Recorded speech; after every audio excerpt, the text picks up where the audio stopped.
এই যে যত ডাকাত, সন্ত্রাস, চাঁদাবাজ পৃথিবীতে এসেছে, এরাও এসেছে নারীদের পেট থেকেই। এজন্য বলা হয় বাপ ভালো তার বেটা ভালো তাই, মা ভালো তার জি, গাই ভালো তার দুধ ভালো রে, দুধ ভালো তার ঘি। গাই ভালো তো দুধ ভালো, দুধ ভালো তো ঘি ভালো, মা ভালো তো মেয়ে ভালো, বাপ ভালো তো বেটা ভালো। কথা বুঝতে পেরেছেন? এজন্য নারীদেরকে সুযোগ করে দেওয়া উচিত। তারা যদি কোরআন সুন্নাহ জানে তাহলে ঘরের মধ্যে কোনো শিরকের ছোঁয়া থাকবে না। আর নারীরাই যদি বিপদগামী হয়, ওই ফ্যামিলিটা বিপদগামী হয়ে যায়। এজন্য আসুন আমরা আল্লাহর দরবারে শুকরিয়া জানাই যে আল্লাহ তাআলা আমাদেরকে আজকে এই মহিলা সমাবেশে আসার বসার তৌফিক এনায়েত করলেন। আমরা আল্লাহর দরবারে শুকরিয়া জানাই, আমরা পড়ে নিচ্ছি কালিমাতুশ শুকর আলহামদুলিল্লাহ। আমরা আল্লাহর কাছে কামনা করছি যে আল্লাহ তাআলা শেষ পর্যন্ত যেন আমাদেরকে এই প্রোগ্রামে উপস্থিত থাকার তৌফিক এনায়েত করে এবং এই প্রোগ্রামের সর্বোচ্চটা যেন আমরা নিয়ে যেতে পারি। আল্লাহ তুমি তৌফিক দাও। আজকের এই প্রোগ্রামটাকে তুমি আমাদের নাজাতের ওসিলা বানাও। সম্মানিত ভাইরা, আমি ছোট্ট একটা আয়াত তেলাওয়াত করেছি, ওয়াকারনা ফি বুয়ুতিকুন্না ওয়ালা তাবাররাজনা তাবাররুজাল জাহিলিয়াতিল উলা। ওয়াকারনা ফি বুয়ুতিকুন্না, আল্লাহর অর্ডার। নো বান্দিরা, তোমরা ঘরে থাকো।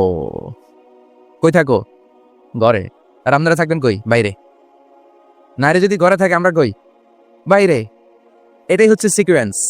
পুরুষরা থাকবে বাইরে, নারীরা ঘরে। পুরুষরা প্রয়োজনে ঘরে যাবে আর নারীরা প্রয়োজনে বাইরে যাবে, ঠিক কি না? এজন্য রাব্বুল আলামিন বললেন ওয়াকারনা ফি বুয়ুতিকুন্না ওয়ালা তাবাররাজনা তাবাররুজাল জাহিলিয়াতিল উলা।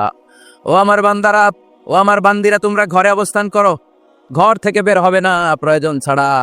আর জাহিলি যুগের নারীদের মতো নিজেদের সৌন্দর্যকে প্রকাশ করে বের হবে না। কথাটা কার? বলো, কথা কার? আল্লাহর বাণী। আমার বান্দিরা, তোমরা ঘরে অবস্থান করবে আর জাহিলি যুগের নারীদের মতো নিজেদের বিউটি, সৌন্দর্যকে এক্সপোজ করবে না, দেখিয়ে বেড়াবে না। ঘরের মধ্যে তোমাদের অবস্থান। তার মানে নারীর মূল আবাস কেন্দ্র হলো ঘর। পুরুষ থাকবে বাইরে। পুরুষ কাজ করতে যাবে, চাকরি করতে যাবে, সমাজে নেতৃত্ব দিতে যাবে, রাতের বেলা বিশ্রামের জন্য ঘরে আসবে। আর নারী সারাদিন সারা সময় ঘরে থাকবে, ডাক্তারের কাছে যাওয়ার জন্য ঘরের বাইরে যাবে, জরুরি প্রয়োজনে ঘরের বাইরে যাবে, ঠিক কিনা? তাহলে ঘরটা বেসিক্যালি নারীদের। ঘর নারীদের দখলে আর বাইরটা আমাদের দখলে। এটা হচ্ছে আল্লাহর দেয়া সিকোয়েন্স। সুবহানাল্লাহ পড়েন। কিন্তু নারীরা এখন ঘর থেকে বাইরে বেরোতে শুরু করেছে। আল্লাহ